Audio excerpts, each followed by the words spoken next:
இவ்வளவு சிக்கல்கள், கையில் இருந்த காசு செல்லாத நிலையில் சீமானும் அவன் அண்ணனும் சேர்ந்து ஈழம் எங்கள் இனத்தின் தேசம் என்று பேசிக்கொண்டிருக்கிறார்களே என்று நினைக்கலாம். இது இன்று திட்டமிட்டது அல்ல, பல நாட்களுக்கு முன்பு திட்டமிட்டது. அதனால் இன்று நடக்கிறது. இதுபோல பல ஆண்டுகளாக போராடி வருகிற ஈழ விடுதலை இதுவரை நடக்கலை. ஆனால் என்றாவது ஒரு நாள் நடக்கும். எதற்காக இதுபோல கருத்தரங்கு? வந்து அமர்ந்த உடனே எங்கள் ஐயா நடராஜன் ஐயாவும் அண்ணன் வினோத் அண்ணனும், ஏன் நிறைய தம்பிமார்கள் வரலை? தமிழனுக்கு கருத்து சொல்லத்தான் பிடிக்கும், கருத்து கேட்க பிடிக்காது. இந்த பிரச்சனையே அங்கிருந்து ஆரம்பிக்குது. வின்சென்ட் சர்ச்சில்கிட்ட நீங்கள் ஒரு கூட்டத்தில் 10 நிமிடம் பேசணும்னா எவ்வளவு நாள் ஆகும் அப்படிங்கிறார். ஒரு மாதம் ஆகும் தயாரிக்கிறதுக்கு என்றார். சரி, 20 நிமிஷம் பேசணும்னா ஒரு 10 நாள் ஆகும். 1 மணி நேரம் பேசுறதுன்னா நான் இப்போவே தயாராக இருக்கேன்.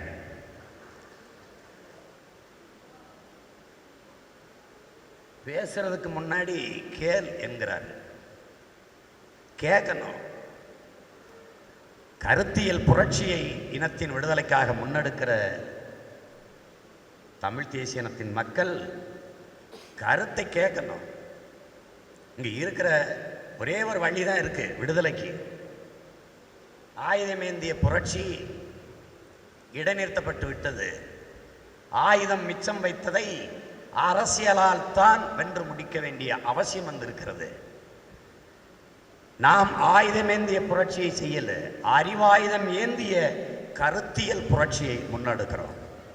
அதுக்கு தான் இந்த கருத்தரங்கு. ஏன் ஈழம் எங்கள் இனத்தின் தேசம்? அது ஈழத்தமிழர், அவன் பிரச்சனை நீ ஏன் தலையிடுற,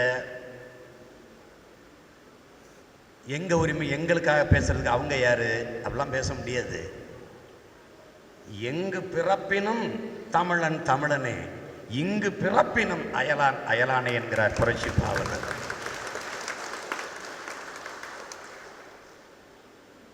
ஈழம் என்பது ஒரு தொலைதூர தீவு அல்ல. ஈழம் என்பது ஒரு 3 எழுத்து வார்த்தை அல்ல.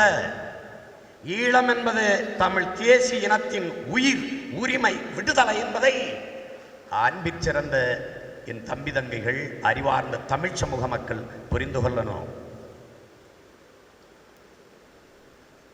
ஈழம் என்பது என் விடுதலை, உன் விடுதலை, உன் தாய் மண்ணின் விடுதலை, உலகெங்கும் பரவி வாழக்கூடிய 13 கோடி தமிழ் தேசிய மக்களுக்கான தேச விடுதலை, ஒவ்வொரு தமிழனுக்குமான தாயக விடுதலை.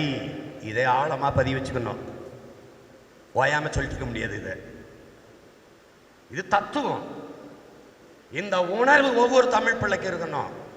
தாய்ப்பால் ஊட்டும் போது, தாய்மொழி தமிழிலே தாளாட்டும் போது இதையும் சொல்லி சொல்லி சோறு ஊட்டணும், பால் ஊட்டணும் என்பதை புரிந்து கொள்ளணும். ஏன் என் இனத்தின் தேசம்? இங்கே பேசிய நன்னன் பேனரசு அவர்களோட குறிப்பிட்டாங்க. சேர சோழ பாண்டியன் நமது பாட்டன்கள் இந்த நாட்டை ஆளுகிற போது, நம்மை ஆளுகிற போது இந்தியா இல்லை.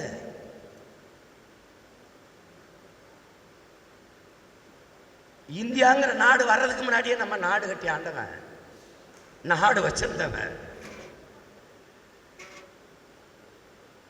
இந்த தேசிய கொடி ஓன் தேசிய கொடி இல்லை. இந்த கொடி உருவாவதற்கு பல ஆயிரம் ஆண்டுகளுக்கு முன்பே கொடி வச்சு கோட்டை கட்டி ஆண்ட கூட்டம் நாம. அதை புரிஞ்சுக்கணும். இப்ப நாம ஏந்தி பிடிச்சிருக்கமே புலிக்கொடி, அது நான் பிடிக்கல, எங்க அண்ணனும் பிடிக்கல.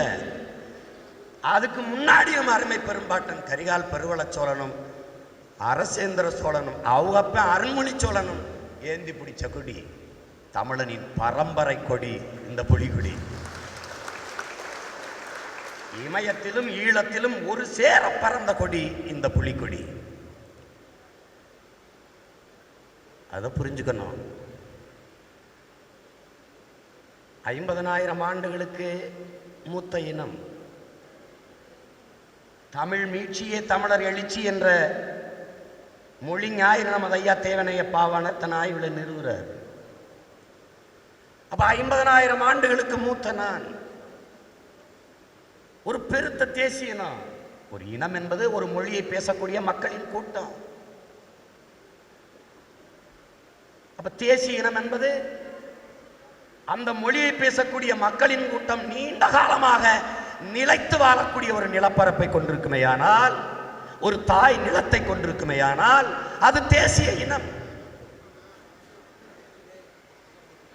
தனக்கேயான கலை, இலக்கியம், பண்பாடு, விளையாட்டு, பாட்டு, கூத்து இது எல்லாத்தையும் கொண்டிருக்குமேயானால் மிக தொன்மையான தேசிய இனம். அப்படிப்பட்ட ஒரு தேசிய இனத்தின் மக்கள் நாம்.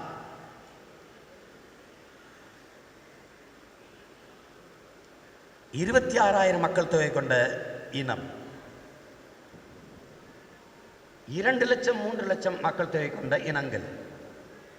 இவையெல்லாம் நாடு அடைஞ்சு விடுதலை பெற்று பெருமையோடு உலகத்தில் வாழுது. தன் மொழியை காத்து, தன் கலை இலக்கிய பண்பாட்டை காத்து வாழுது. ஆனால் 50,000 ஆண்டுகளுக்கு மூத்த ஒரு தொல்குடி சமூகம், எல்லாரும் அவனவன் தாய்மொழியில பேசுறான், நாம அந்த மொழிகளின் தாய்மொழியில பேசுறோம். அதை நம்ம பெருமையோடு நினைக்கணும், பெருமையோடு நினைக்கணும். எகிப்துல நைல் நதியில அணையை கட்ட போராடி தோற்று போன காலம். ஓடி வருகிற காவிரி நீரை தடுத்து பாசனத்துக்கு பயன்படுத்தி விட முடியும் என்று அறிவியல் தொழில்நுட்பம் வளராத காலத்திலேயே கல்லணை கட்டி நிறுத்தியவன் நமது பாட்டன் கரிகால் பெருவள சோழன். அறிவியல் தொழில்நுட்பம் வளராத காலத்திலே 1100 ஆண்டுகளுக்கு முன்பு உலகத்திற்கே அறிவியல், நாகரிகம், பண்பாடு, வேளாண்மை எல்லாத்தையும் கற்பித்துக் கொடுத்த ஒரு மூத்த குடி தமிழ் குடி.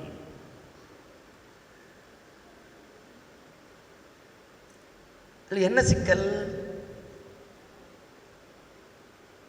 அருண்மொழி சோழனும் அரசேந்திர சோழனும் கடல் வள கடந்து படைவள நடத்தி உலகத்தின் பல்வேறு நிலப்பரப்புகளை வென்று 3வது பெரிய வல்லரசை நிறுவனா. ஆனா என்ன ஒரு சிக்கல் வந்தது? இவன் கொடியேற்றினானே ஒழிய நம் மக்களை, நம்மை குடியேற்றல. அவனுக்கு கனவில்லை, பொழுதுபோக்குக்காக போரிட்டு தெரிஞ்சிருக்கான். தமிழ் தேசிய மக்களுக்கென்று ஒரு தேசம் வேண்டும் என்ற கனவு அன்றைக்கு நமது முன்னோர்களுக்கு இருந்திருந்தால் உலகத்தில் சரிபாதி தமிழின் தேசமாக தான் இருந்திருக்கும். அதை செய்யலை. இந்த இனத்தில் பிறந்தவனுக்கு ஒரே ஒருத்தனுக்கு தான் அந்த கனவு இருந்தது. எப்படி? மானத்தில், வீரத்தில், அறிவில், ஆற்றலில், கொடையில் எல்லாத்திலையும் சிறந்து விளங்குகிற எனது இனம் உலகத்தில் எல்லா நாடுகளையும் அண்டி ஒண்டி போய் அடிமையாக வாழ காரணம் என்ன? தனக்கென்று ஒரு தேசம் இல்லாததுதான். அப்ப என்றைக்கு ஒரு இனம் முழுமையான விடுதலை அடையும், அது என்றைக்கு தனக்கென்று ஒரு தேசம் அடைகிறதோ அன்றுதான் அந்த இனம் முழுமையான விடுதலை அடையும். அதை உணர்ந்து தெளிந்து அந்த தேச விடுதலை அடைவதுதான் தன் வாழ்நாள் இலக்கு என்று களத்தில் நின்ற ஒரே புரட்சியாளன் நமது தலைவன் மேதகு பிரபாகரன் அவர்கள் மட்டும்தான்.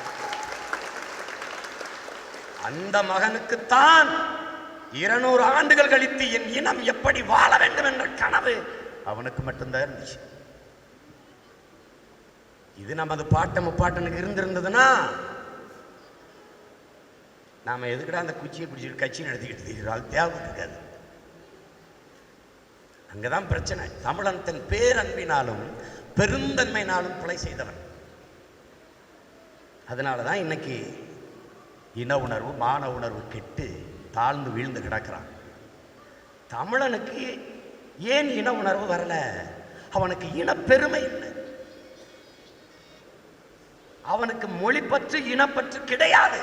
அவனுக்கு சாதிப்பற்று மதப்பற்று தான் இருக்கு. சாதி பெருமை மதப்பெருமை தான் ஊட்டப்பட்டிருக்கு திட்டமிட்டு. மொழிப்பற்று இனப்பற்று இருந்திருந்தால், அந்த மொழி பெருமை இனப்பெருமை இருந்திருந்தால் இன உணர்வு கொண்டிருப்பான், இணைந்து நின்றுப்பான், என்னைக்கோ தேசத்தை வென்றிருப்பான். இதுதான் இருக்கிற யதார்த்தம். இங்க இருக்கிற சிக்கல் என்ன?